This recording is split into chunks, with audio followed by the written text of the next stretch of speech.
Let me show you how I designed a house shaped like a house. Come on. Okay, let's start by establishing the typical silhouette of a house that we all grew up drawing. Okay, so this is our, what I could come up with as the most typical silhouette of a house. Now, let's start to lay this thing out. And the first thought that came to me was to take a look at this chimney, and this side of the house here is one long garage. Watch this. Okay, so that's how this shapes up here. It's a pretty long garage. We could probably fit 3 cars in there if we really wanted to.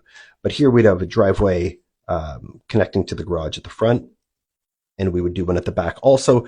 And this overhang portion of the plan would be a great spot to have a side entry door, which faces the road. It's safe, secure, and it enters into the middle there where there's lots of room. Let's get the living spaces going. So the kitchen, living room, dining room. So the approach we took here is this recessed area that looked like the door in the floor plan, or as that house elevation, now becomes a long covered porch. We could have 2 entrances from the garage, one directly into this main foyer and one into a mudroom here that would connect to the kitchen. So if you're bringing in groceries or anything like that, you have a good adjacency there.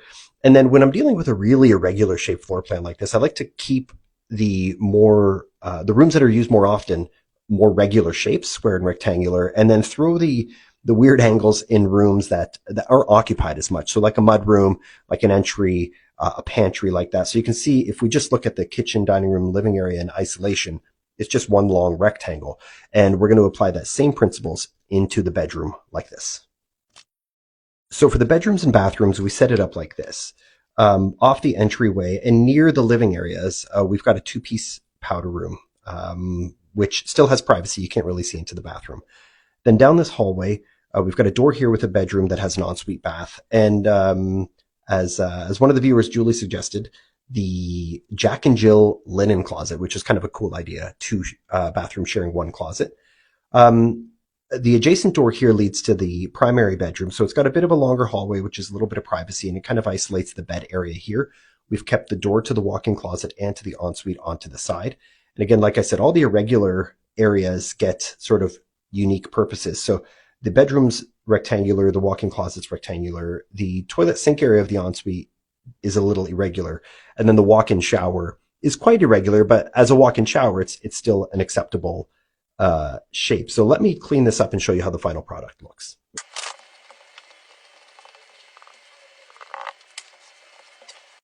And let's add some room names. And there we go.